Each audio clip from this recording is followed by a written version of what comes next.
강서구청장 보궐선거 나흘 뒤 국민의힘이 긴급 의원총회를 열었습니다.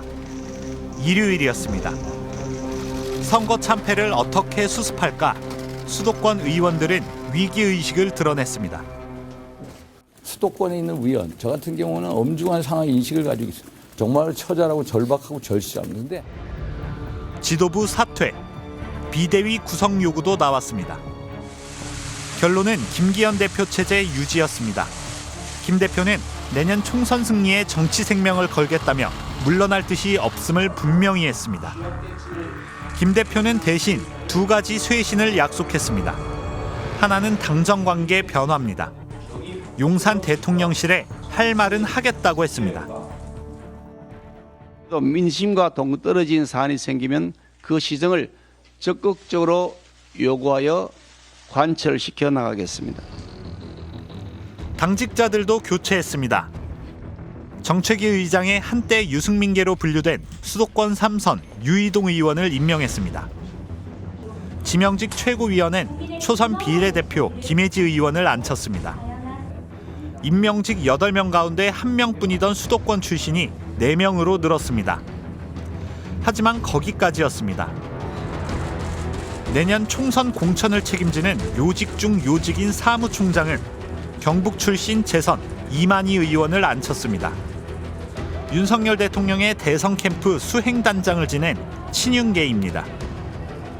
선거 전략을 짜는 여의도 연구원장에도 윤석열 당선인의 특별 보좌역을 맡았던 김성원 의원을 앉혔습니다. 김 의원은 지난해 8월 수해 현장에서 막말 파문을 일으켰던 인물입니다.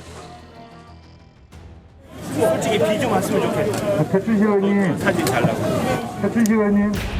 결국 총선을 앞두고 당대표, 원내대표, 사무총장 이렇게 핵심 3자리는 모두 영남 출신 친윤석열계로 채워졌습니다.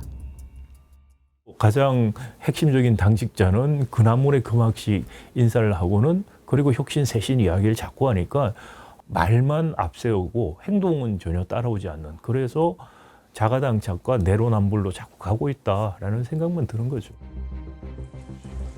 쇄신을 하긴 한 걸까요?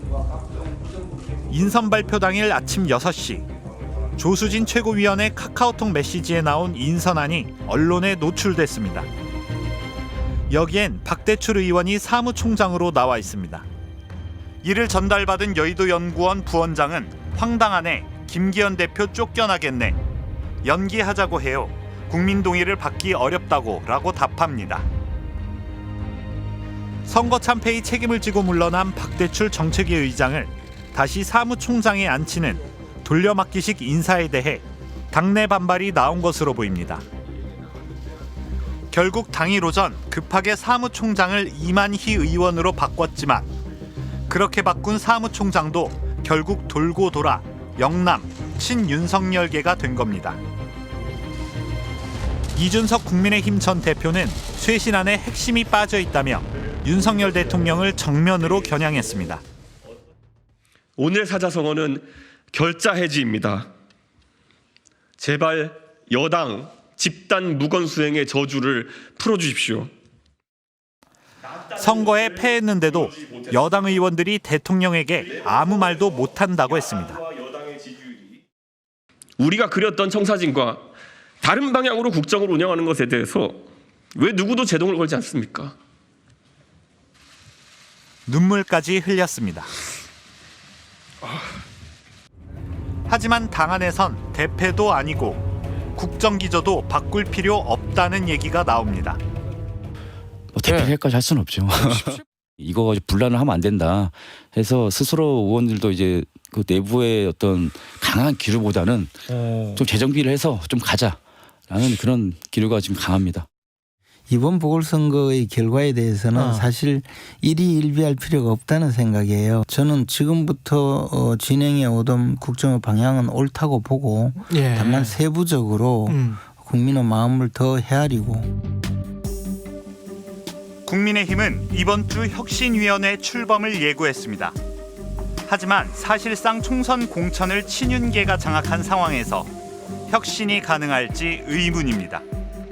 공천 관련한 권한을 가진다라든지 그래서 혁신이 뭐 어떤 얼굴들이 들어오는가 이런 것도 중요하지만 결국은 어느 정도의 권한을 가지는가라는 것이고 혁신이라는 이름에서 그냥 자기들이 그 발표할 거를 그쪽에서 발표하도록 만드는 눈 가리고 왕밖에 되지 않는다라는 것이고요.